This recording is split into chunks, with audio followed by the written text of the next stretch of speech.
Welcome to TWitWoW, the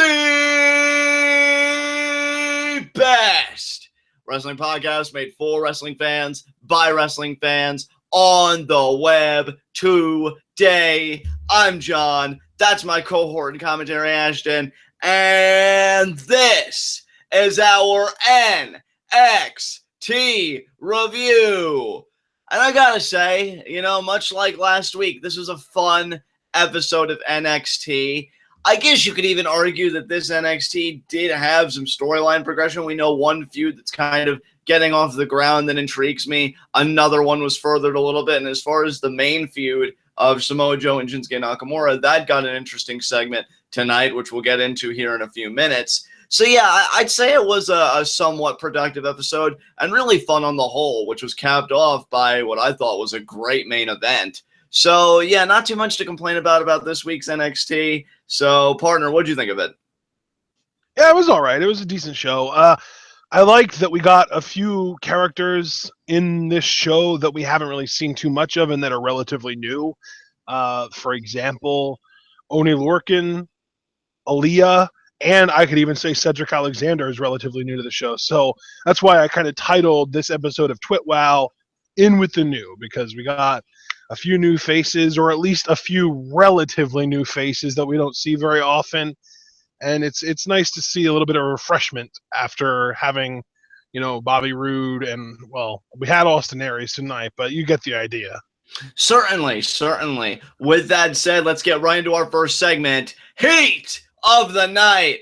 I gotta tell you, I don't have any heats of the night tonight. I have zero nitpicks. Objectively speaking, didn't really have any problems with the show. I do have one remark I want to make later in the show, but I mean, this is a space for more level-headed criticism, so really nothing like that here. I'm good. Partner, do you have any heats of the night or nitpicks? I don't have any heats of the night. I don't even know, would you call this a nitpick? I'm not sure, but I have a little bit of a bone to pick with Aliyah. Okay. I appreciate that you are getting better in the ring, but the number one thing that I would suggest is to know what alignment you are and actually play that part, because tonight Billie Kay was meant to be the heel, Aliyah was meant to be the face, and Aliyah acted heelish. Yeah, I'm actually glad you brought this up. It was something that kind of confused me a bit too, because at first it seemed like, oh, is Billie Kay working face? Like, that's weird. She just worked her first takeover as a heel. Yeah, oh, dude, I had the exact same thought. It felt like for some reason they had just done like a random swap, but no, it was just that Billie is a better seller than Aliyah, which kind of made her feel face-ish. But then also Aliyah was acting weirdly heelish and smug and aggressive, and it really kind of screwed up the dynamic of the match, in my opinion.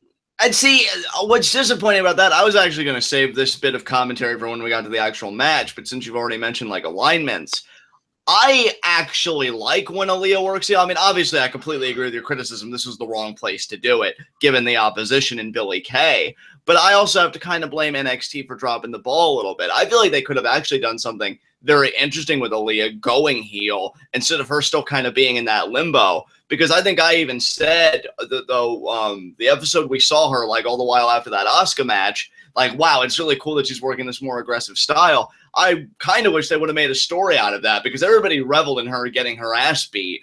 I would have loved if they would have given her a promo like, oh, Aliyah, how does it feel? Or how do you feel? And she just could have given a jaded promo like, oh, I was getting the crap beat out of me by Asuka, and all these fans could think the chant was, oh, Asuka's going to kill you. And even when the match was over, nobody thought about my health or well-being. What did they think about? Asuka and Bayley, and just give that really jaded promo and then accompany that with the aggressive style.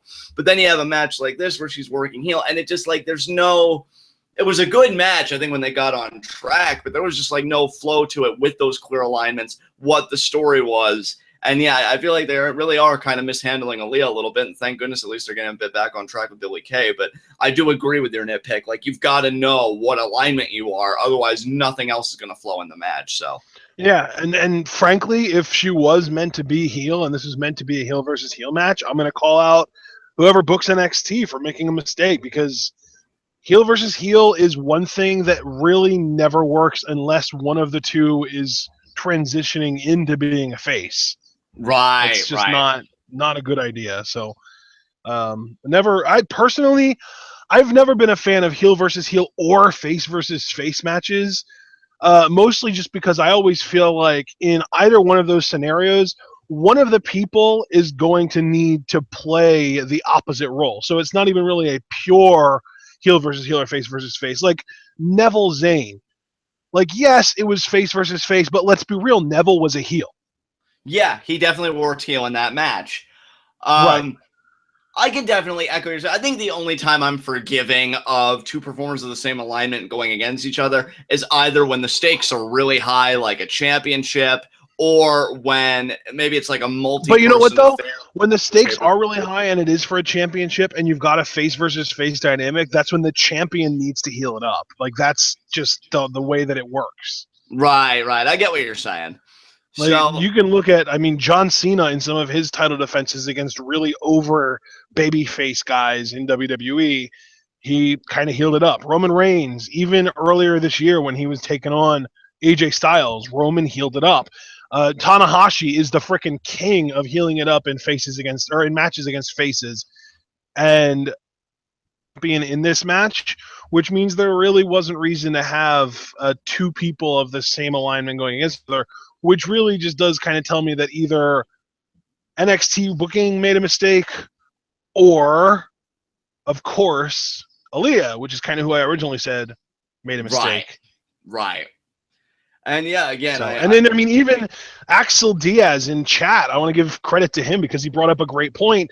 Heel versus heel can work if one of the people in the match acts like a babyface, and he brought up Naito Omega. Omega was very clearly the face in that match. Right, because he was the one getting a limb worked over and doing the high-risk move despite that limb and everything else. Yeah.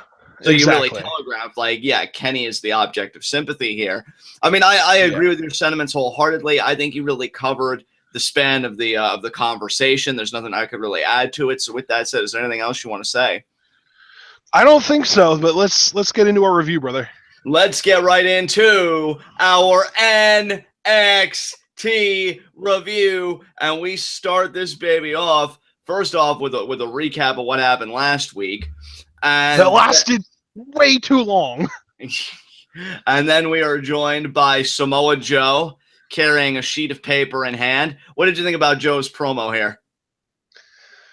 It wasn't so much a promo as it was just him reading the paper. He was talking about all of the ailments that Nakamura was suffering from. And it comes down to, well, Nakamura needs 6 to 12 weeks to recover. Yeah. And then Regal comes out, and he sounds, at least in the voice, like a bit shaken up. You know, he's not sure how Joe got that paper, this and that, but I really enjoyed the exchange between these two because we know the tension between them is going on for some time. And Regal says, you know, the mess that you caused, I will fix. And I love that Regal is still, after all this time, a beloved in NXT. I think he's probably, and yes, that's even including Bryan on SmackDown Live, because I do notice like he does get heat every now and again, but I think Regal is probably one of the best beloved authority figures WWE has right now. And yeah, I just love how he plays his role. And Joe just walks right up to Regal, says, look, if you don't award me that NXT championship, if you don't make this right, Buster is going to look like this. And he holds up the sheet of paper and then he just slams it against Regal's chest and he walks off. Joe just yeah, I loved that, man. Just the intensity. And the great thing too was he slammed it up against Regal's chest and Regal didn't react. Like normally when you do that, it's like a power play to get somebody to reach up and grab the paper. But Regal didn't even do that. So what does Joe do? Tucks it in his freaking jacket. He doesn't give a shit. Exactly, dude. Joe is one of those guys. I hope he comes up to the main roster, preferably SmackDown, as a heel. I mean, he may have to get an initial babyface run out of the way because, oh my God, Samoa Joe, main roster, blah. But I want him to do what we're seeing here in NXT because he is a quality heel. And I'll say this too. I think, and I hate to say it because everybody knows I love the guy to death. He might actually surpass when he's on the main roster Kevin Owens. And I say that because Kevin Owens a lot of the time still does get cheered. Like, people do love Kevin Owens. Now, Joe could suffer from the same problem very easily, but I think because of his look and how he carries himself, I think he'd be more likely to get consistent boos than Owens, for my money. So I'm really excited to see what Samoa Joe on the main roster could do, but I'm still really enjoying his NXT stuff. Just great opening segment here. Yeah, it was solid, man. All right. So now let's move on here. Let's talk about what happened next. We got a recap of Cedric Alexander's Cruiserweight Classic event, kind of his experience in the CWC. And then he was interviewed by Charlie Caruso, and he got to talk about how excited he is to be in NXT and how much he is, kind of, getting in the zone for his match tonight with Andrade, Cien, Almas. Yeah. Solid promo here from Cedric. He kept it rather succinct. There's not really a lot to pick apart. I like that he's a babyface. He keeps it general. He's not going to be overly crazy or this and that. Like, it's just very heartfelt, very sincere. I think that's the route that he should continue to go until he gets more really fleshed out character progression or this, that, and the other. I have more to say about Cedric, but I think I'll save it for the main event segment. But for now, this is a solid promo. Okay, yeah. I mean, yeah, it was all right. So then we got our first match of the night. Oney Lorcan versus Austin Aries. And, every time I say Oney Lorcan, I feel like I pronounce it in a different way, and I'm probably getting it wrong every time. I legitimately don't know how to pronounce this man's name.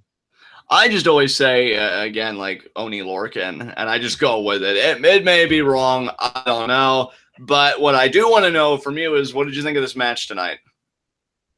I freaking love this match. I mean, obviously it wasn't an amazing, like, oh my God, 5 stars kind of match or anything like that, but it was solid, and I freaking love Oney Lorcan. He is one of my favorite performers in NXT right now, and we've seen like a grand total of maybe 4 matches from him so far, and they've all been solid. That's what really rubs me the wrong way, is I want to see him more consistently. I'm glad he was here and he had a match with Austin Aries, but I hope this is the start of really showcasing him more frequently. And I've got to say, too, I mean, man, guys listening to this review might be thinking, is John turning on Kevin Owens? Oney Lorcan may very well be the new headlock master, because the way he kept applying the side headlock to Austin Aries in this match and the crowd kept popping for it, that was great. I love Lorcan's physicality. I love that Austin Aries, though, could respond in kind with like hard forearms and elbows. Some really good strikes in this match. Oney Lorcan, too, I guess wants to give Cesaro a run for his money because he loves utilizing the European uppercuts. Saw a great spot where Austin Aries is going off the top rope and he got met with one, and then kind of like a rolling European uppercut. So that was really cool. But at the end, Austin Aries does get the win after the last chancery. And yeah, it was a really solid TV bout. This is what I want to see more of in NXT. And this is great from Aries and Lorcan, and I thoroughly enjoyed it.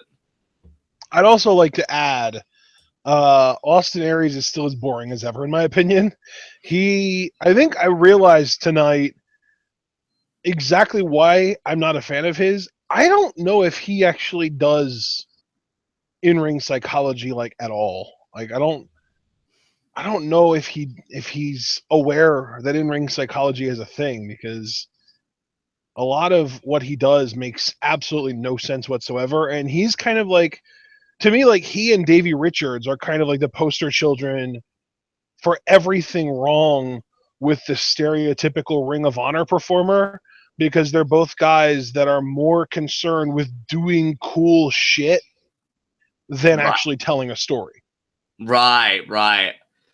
Because, you figure with the last chancery, the submission hold, that's like what, more neck, head based, and you'd think your offense would be primarily head, neck based, right? And I just, like, Austin Aries has that kind of stuff in there, but it doesn't really seem like too much. Like, I will give him credit for this. That one move, because I thought he was going to go for a brainbuster. I don't know if anybody else did too, towards the end. But then he just kind of drops Oney Lorcan down his knee into the face, which is funny because he's feuding with Hideo, who does a GTS. So they both kind of do knees to faces, but in different ways. And then he gets the last chancery. So, I guess that combination works. But yeah, it would be nice if he was, more methodical, more, picking a body part apart. But yeah, we really don't see that a lot from Austin Aries.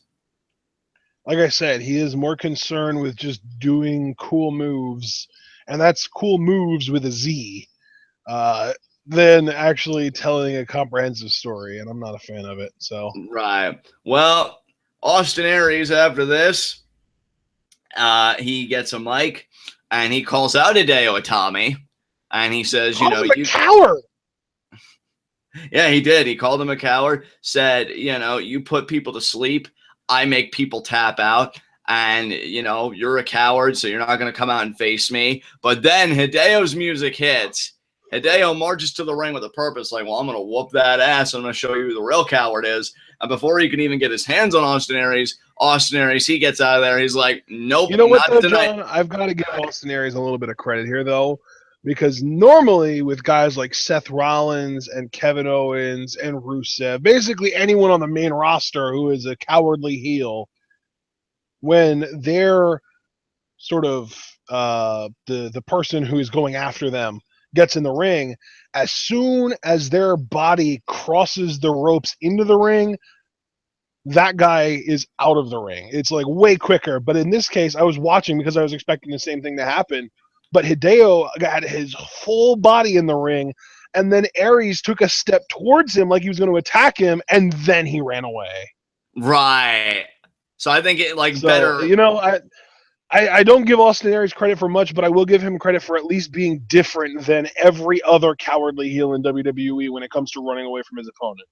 And certainly, it is always the little things. And I think the way Austin Aries did that probably gives a greater air of, oh, man, they're going to come to blows. And Austin Aries is like, idiot. And then just leaves. So Hideo, the ring's left to, himself.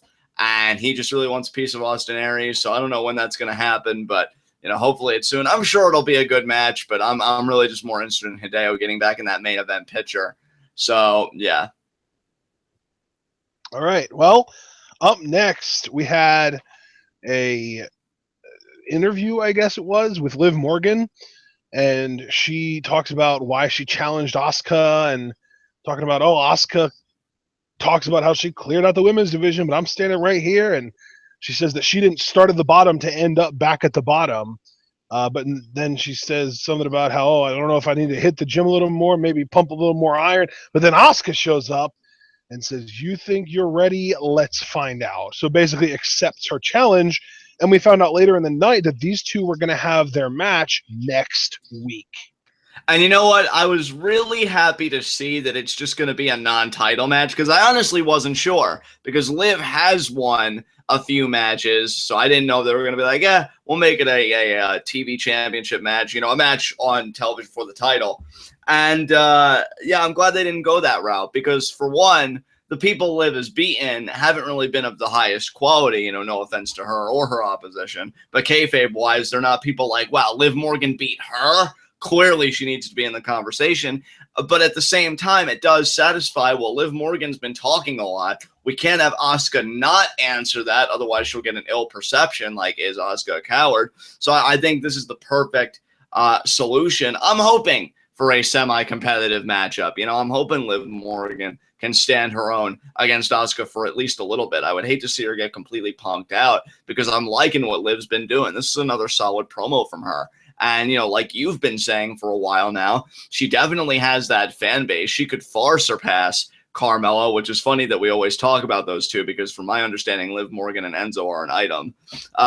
And yeah, I definitely see a lot of potential in her. So I would hate to see her get snuffed out by Asuka, but I also love that it maintains the credibility of the NXT Women's Championship. Like, no, fighting for this championship and fighting Asuka, who's still undefeated after all this time, that's a privilege. And if Liv wants to, earn her spot, let's see what she's made of. So I really like this whole idea of how they're just approaching it. Good stuff. Yeah, absolutely. I dig it. And let's move on. Up next, we had a really interesting vignette for NXT's newest big time recruit. This might actually be the first time that NXT has ever done one of these vignettes that was for somebody that I didn't know who it was, because I've never heard of this guy before. I think that I've seen a video of his, because I think a video of this guy doing like his workout routine got like uploaded or just posted to Reddit sometime. And he's a monster, man. Like, he's like 6'7", 300 pounds, and he can do backflips, like standing backflips. Like he's a freak. Dude, like you telling me that and seeing this little vignette, like obviously I want every prospect to succeed. He seems like he has a great look. All the more reason for him to succeed. Although I will say, for me, because for you with Neville, it was always like, you know, the ears and kind of the face. He does have kind of a weird face to me, this guy, but I'm sure I'll get over it soon enough. I don't know. He kind of just looks like a generic musclehead to me. I don't know what's weird about his face to you. I'm curious. I don't know, just kind of the shape is a little off to me, but I digress. Does he have an Adam Sandler style egghead? You know, a little bit. Yeah, I guess maybe that is a way to put it. But just something was off to me. I really can't even put my finger on it. I'm just like, wow, you have a I just face. imagine you walking up to this gargantuan of a man and being like, you know, man, you got kind of a weird shaped head. And then he would remove mine from my shoulders, and that would be just how the conversation ends. But yeah, I mean, it's curious, right? Because NXT lately, they've done like, I don't want to use this word because maybe it's misused, but like this grand kind of vignette, like it has a grand air about it, like Ember Moon, and you've got like everything shooting, or SAnitY. Those vignettes lately, I mean, they're freaking crazy. This seemed like a kind of vignette you'd see in the Ruthless Aggression era, when you've got like a new guy, like if Matt Morgan was coming in or Nathan Jones, you know, it had that vibe, which isn't necessarily a bad thing. I'm just hoping that this guy can hit it out of the park. I'm very, very curious.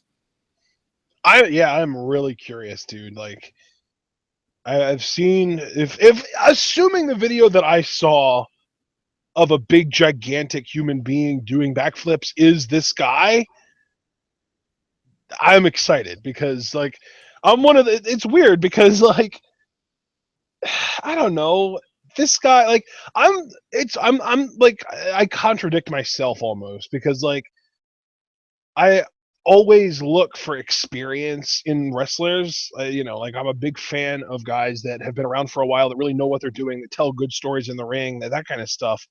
And that's why like I'm such a big fan of like the AJ Styles and Seth Rollins and those guys. But I'm always way more excited than the rest of the collective internet for young, raw, high upside talent like this guy, like No Way Jose, that kind of stuff. Like I'm always one of the people that talks about how much upside they have, and I always get way more excited for these guys than anyone else. Like, let's not forget, I wanted Ryback to win Money in the Bank his debut year on the main roster, and that caused like a big stir, and everyone was getting all like freaked out about it. But I don't know, man. I just like the idea of having sort of that classic big man, and you know, say what you will about Daniel Bryan being amazing and Benoit and Guerrero and Angle and all those guys, but at the end of the day, big guys legitimately do draw more money. People are more willing to part ways with their hard-earned money to see big scary men beat each other up. But that's kind of what we're going away from these days. So to see a guy like this who's 6'7" and can move like a cruiserweight, you know, it's kind of like WWE has found their own little Donovan Dijak. You know what I mean? Yeah, I mean, first of all, it's funny to hear you talk about like getting so excited about the young prospects. So I'm thinking to myself, I wonder if that's just the football fan in him, because I know how much of like a scout you are and how much attention you pay to like those guys. Yeah, yeah, that's, you know what, dude, that's true too. Because with football, I've created a freaking algorithm that is able to kind of identify which pass rushers coming out of college are going to be the best in the NFL, and it's more accurate than the NFL has actually been. So, and it actually does take height and weight into account. Taller, bigger guys are more likely to succeed in the NFL than short, small guys. So maybe it really is just my NFL scouting experience coming out when I see a big 6'7", 300-pound monster like this and say, oh my God, this guy has no ceiling at all. And, you know, first of all, if you can't get excited about the youth of this industry, I personally would check your pulse, because I'm right there with you. I mean, look, I love the seasoned guys too. I love when a guy like, I mean, when Cesaro debuted in the WWE, I educated myself when he was still, you know, Claudio Castagnoli, and I'm like, oh, it's so cool that a guy like that is getting his shot. But it's really those young, kind of unpolished people that fascinate me the most. Because with Right? with youth, there is like a lot of that potential. That's why whenever you say, oh, John, this person's only 22 or this person's only 23, like I pop. I get excited because I'm like, man, if they're good, that's so much time that we get to spend with them. And, I'm totally right there with you. With this guy, and you made another interesting point that I didn't want to let go of. You said, like, big guys do draw more money, and I definitely agree with you. I mean, look, I'm a Benoit fan till the day I die, but I know that a guy like Hulk Hogan or even, somebody even lesser than that, if they've got a certain look, they're going to outdraw Benoit every single time. But the funny thing is, because we've been moving away from that, and you're seeing, like, these smaller guys, these more athletically inclined guys that do all this crazy stuff, I think a guy like this is a shock to the system a little bit in a good way. He stands out more because, like, we're fresh off the CWC, and even if you just look at NXT, like, I feel like the biggest dudes in NXT are like Nakamura, who's 6'3", but also kind of built like a string bean. Like Bobby Roode, and Bobby Roode's maybe like 6'1", 240, if that. And then you got this guy coming in, and he's gigantic.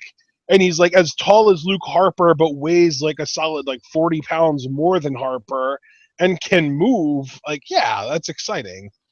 Just the idea, and I mean, you said it right at the start, like, he is different from the rest of the pack. It breaks up the monotony. It breaks up the homogeneity of the product. And I think that is a great sign for him right out of the gate. If he can follow through in performance, yeah, expect this guy to go far. Absolutely, because when you look different from the pack, you add him from the back. That's why I'm so big on Baron Corbin, because I think, like, he's just got all those characteristics. Like, he could take it by storm. I'm still waiting for him to get in that world title conversation. I know AJ's the champ right now, and hopefully for a good while, but the first babyface champion, like, after Styles, Corbin needs to get in that mix. And guys like that, though, I think can follow in that Corbin tradition of, I'm big, I've got this great build, definitely a better build than Corbin, if we're being honest, because, I mean, this, stomach smile and all that crap. Right. Yeah, I'm excited for a guy like this, and it's definitely one where you kind of hold your breath, hoping that they can play their cards right and, walk the walk and just be what we expect them to be. Because, yeah, if he can do that, no limit to what he can do. So I wholeheartedly agree with you. So I'm glad we got to talk about this because this really got me excited. So let's move on to our second match of the night, Aliyah versus Billie Kay.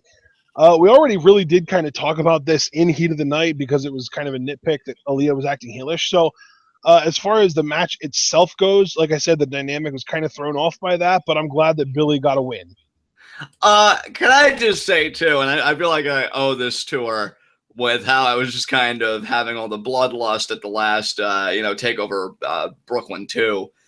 Billie Kay is wonderful. I'm glad to see her back on track. And it's funny because with this whole narrative of, Asuka's cleaned out the division, NXT really has a great opportunity here to create a new women's division. I mean, you've got Billie Kay, Liv Morgan, Ember Moon, like all these talented women. And Billie Kay, great outing tonight. I loved her modified version of the torture rack. I thought that was great. It's the little things. She has the arm trapped. Nice. And then when Aliyah's fighting out of it, rather than having Aliyah make an escape, which I thought was so intelligent, and intelligence to me is one of my favorite qualities in any good heel. Rather than let Aliyah escape so she can mount offense, she throws her into the top turnbuckle face first.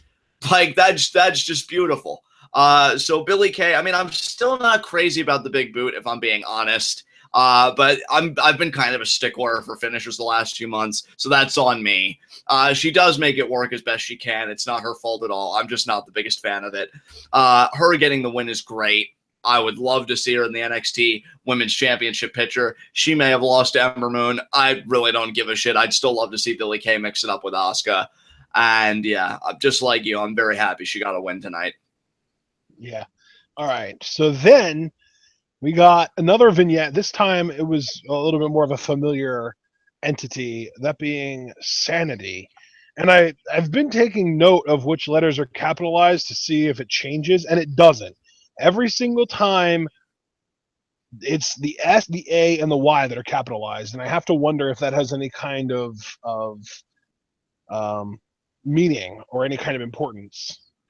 You know, it's funny because I saw you say that in chat actually. And I mean, given, and I won't spoil it here because I've been good about being tight-lipped, but you did send me a message, through this hangout about who the members are. And I'm like, well, that can't stand for their names or anything. So I'm wondering, like, why that is. Maybe it's just to kind of break it up. Like, I don't know.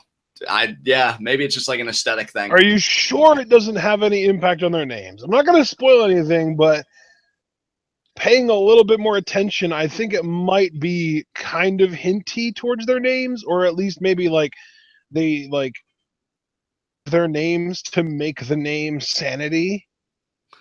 I don't know, man. I mean, maybe because like I think about one of the members, and like it makes sense. But then I think about the other, because what is it, like a 5-person stable or a 4-person? Because I think there are 3 guys and one female. So I think it's 4, isn't it? But only 3 letters are capitalized, right? Or is it 4? Yeah, I don't know. We'll have to see, but yeah, I mean, I've enjoyed these vignettes. I think they're great. I love the tone they have because they are a bit disturbing. And, getting ready to see one of those guys throw one of those Molotov cocktails. I'm like, yeah, Ryan in the streets, take everything. So, I don't know, man. I mean, again, really trying to avoid, but I feel like I'm traversing a minefield here. Do you think? I know. I can't wait until they debut. I know, it'll be like coming up for air. But I'm going to ask you this. And if you feel like you can't traverse the minefield, then you can just say, I don't want to talk about that right now. That's fine. But I guess just going by the vignettes alone and knowing what you know, is this more of a heel group to you or face? 'Cause I'm getting a heel vibe personally. But I don't know. Absolutely heel, dude. You can't have. Okay, I am going to be very vague here. Think about who the biggest guy in this faction is, John, and realize that it's impossible to have a faction with him in it and be face. Yeah. That's a great point. You know what though? All the better. Seriously, all the better with them being heel. It's going to be a fun time because that would leave. I mean, you've got the Revival heel, Authors of Pain heel, and now this stable heel. It's good stuff. And I think you once said when you were still like writing wrestling blog posts, always should be more heels than baby faces because that's just more obstacles for a baby face to overcome. And if Gargano and Ciampa do end up becoming NXT Tag Team Champions over the Revival, which I still have a very strong feeling that will happen, it gives them great opposition to work with once the Revival gets through their obligatory rematch. So great thinking here by the NXT tag division, if we are correct in our assumptions that this is a heel stable. So now I think I can breathe because I'm not going to say any more about this vignette, and would they please just debut already? Whew! There you go. Are you okay? I'm good, man. I'm good. You good? I'm good, brother. All right, let's move on. Up next, we had an interview. I was good. We had an interview with Mandy Rose. And, I literally did not think that it would be possible for me to say this about Mandy Rose, knowing who she is, knowing her background, knowing how green she is, how new she is. But I'm going to go ahead and say it. She's a better wrestler than a talker. Yeah, I mean, personally, I love this promo, if for no other reason, because it's always nice when people voluntarily sacrifice themselves upon the altar of the goddess. But, that's just me. But, in all seriousness, it was to me, very by the numbers heel promo. And I get it. I'm not expecting, I know you aren't either, Mandy to just slay. That might work. She is very green yet. Maybe she'll find her own personality down the road. I am actually hopeful that is what will happen with her. But yeah, I mean, she just went with the generic lines. Oh, Ember Moon doesn't fit. She's not what an NXT superstar should look like. We've heard that before. That's really not anything new. That really doesn't do any kind of wordplay or inventiveness with your opposition, in this case being Ember Moon.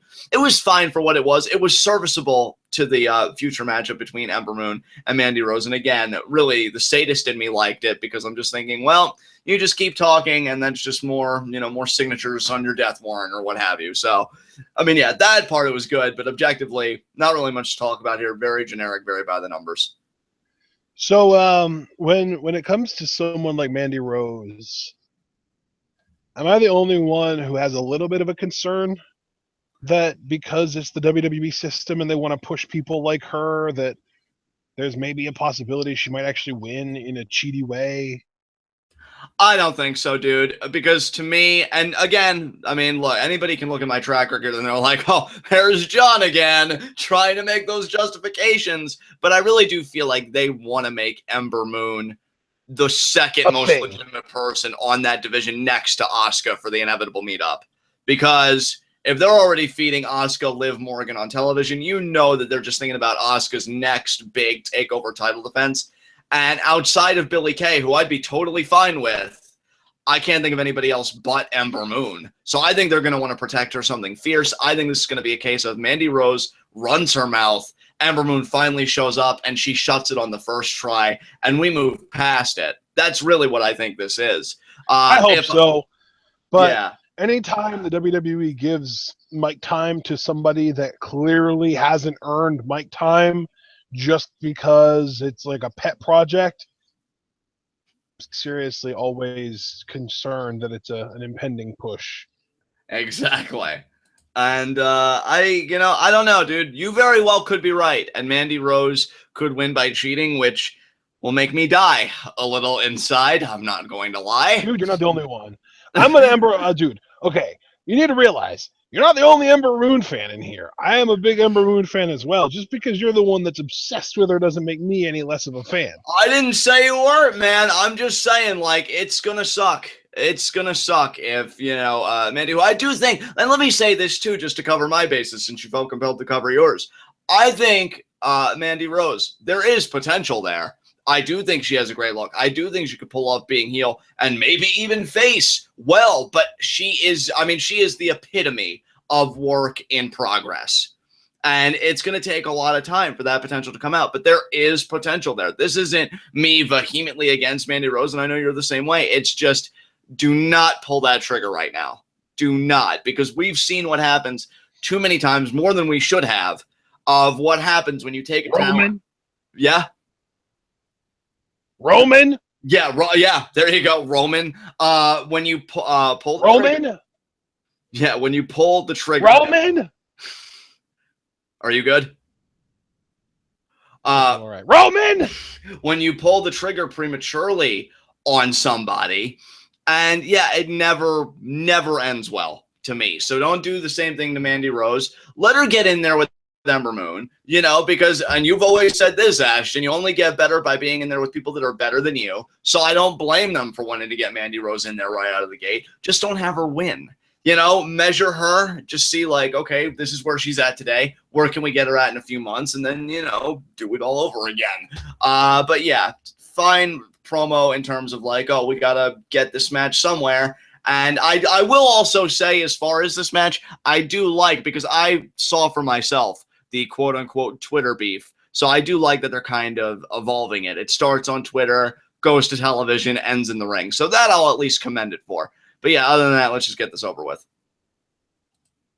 Agreed. Okay, now we can talk about the main event of the evening: Cedric Alexander versus Andrade Cien Almas.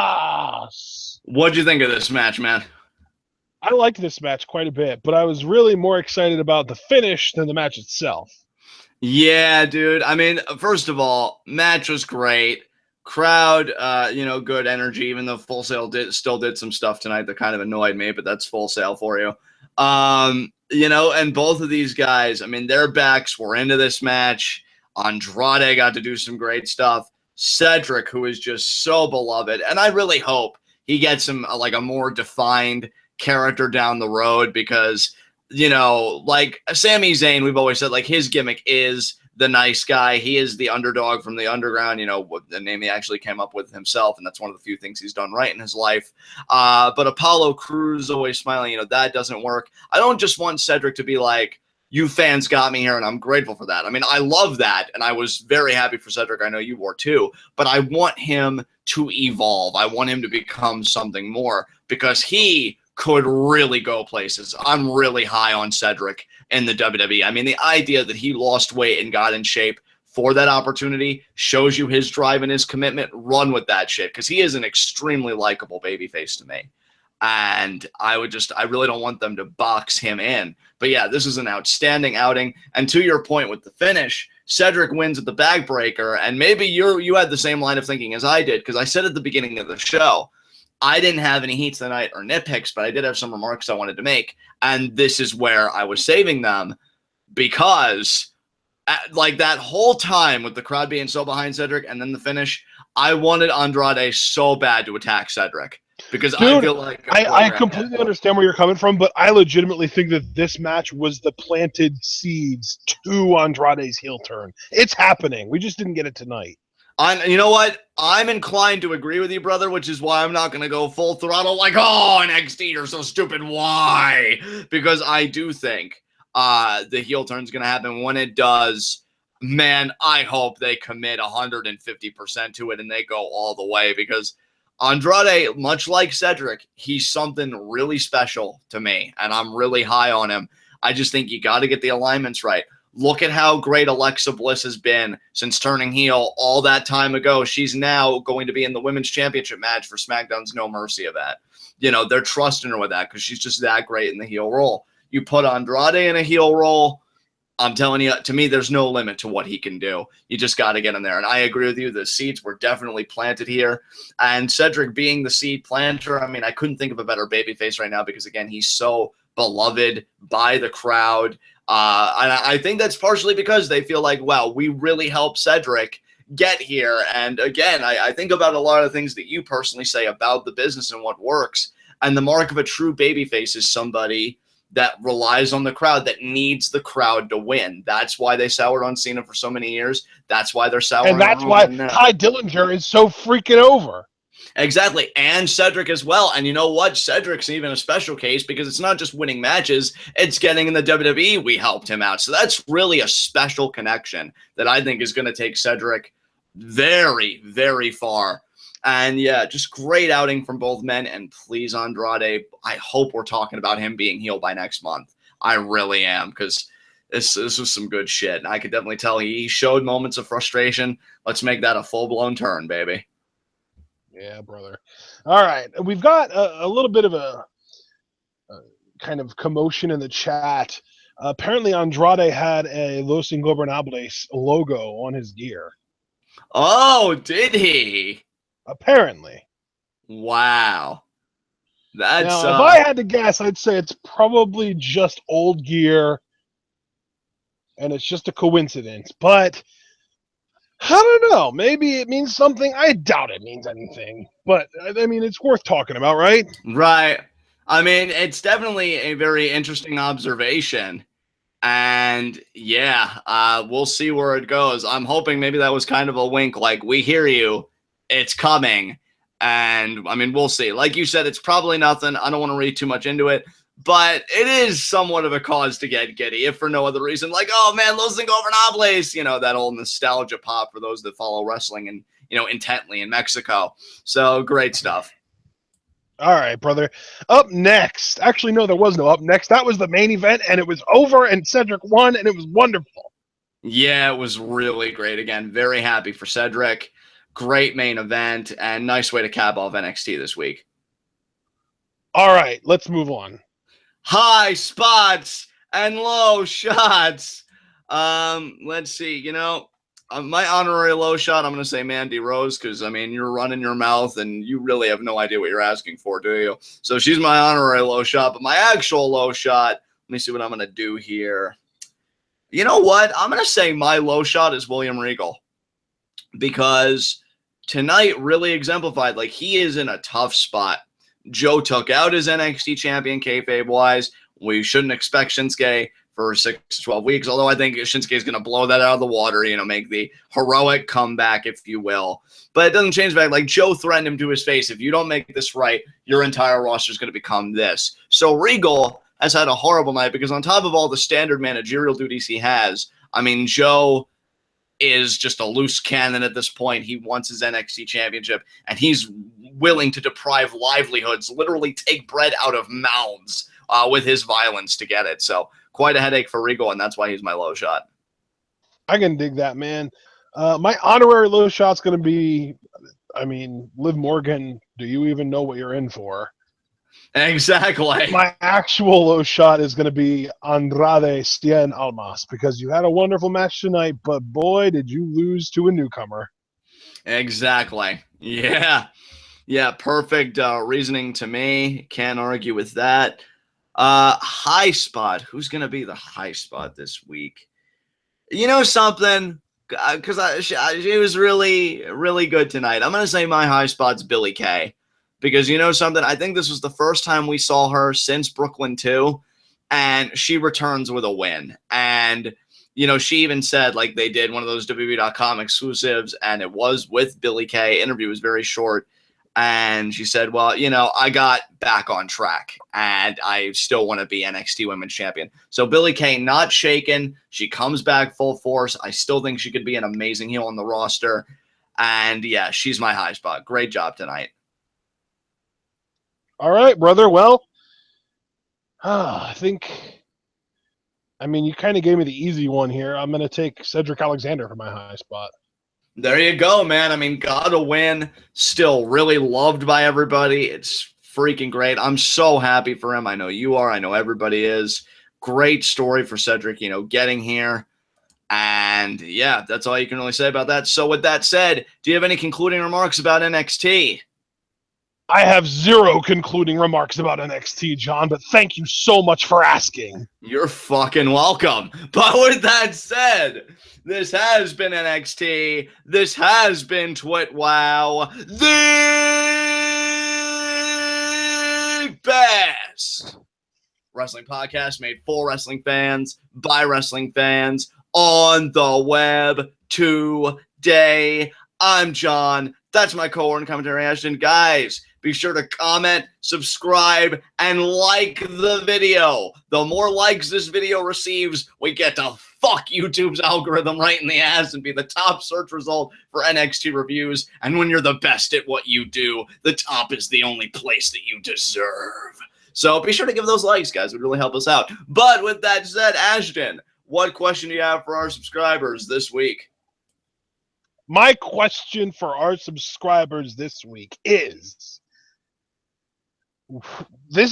I had it in mind, but before I even say it, I'm going to preface it with, if I see any goddamn spoilers in the goddamn comment section, I am going to delete the comment and block your ass so fast you won't even know what hit you. Ooh. However, for those of you that have not seen spoilers on who SAnitY is, I want speculation on who you think SAnitY is. We know it's a faction.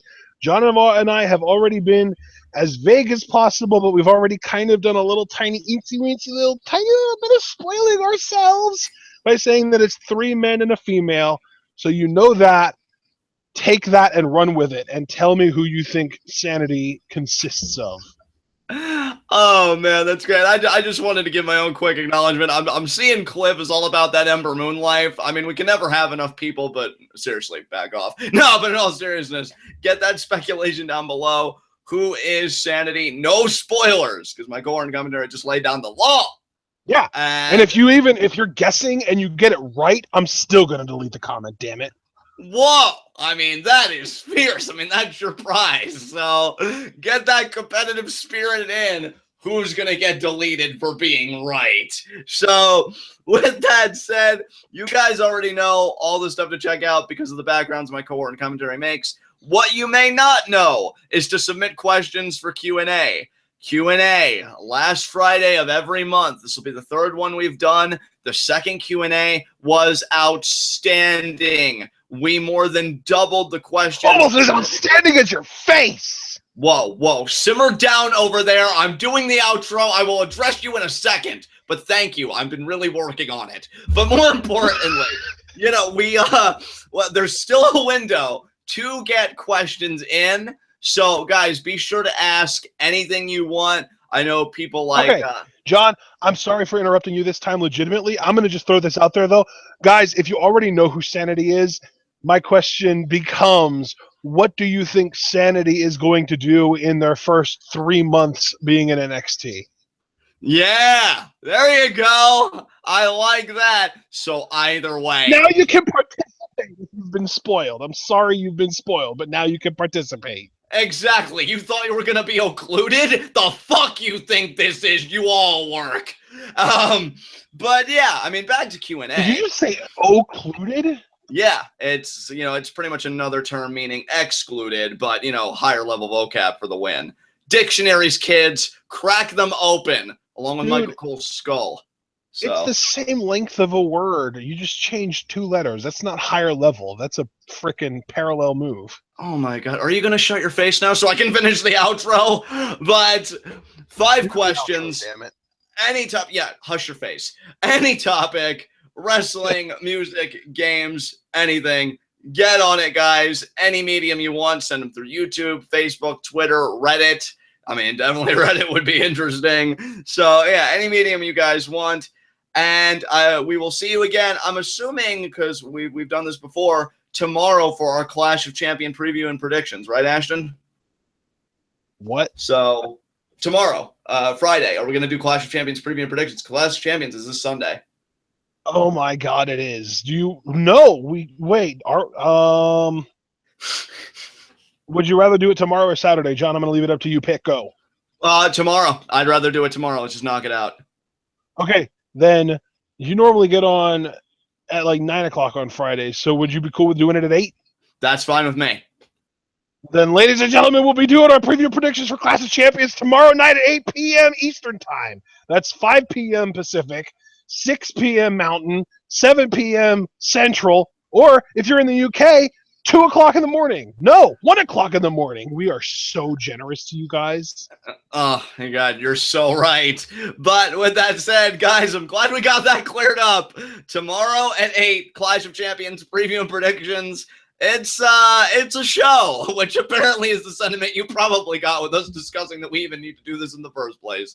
So we'll see you then to talk about it. I've got some interesting stuff to say. I'm sure my core commentary does too. So until then, guys, tune in and peace out.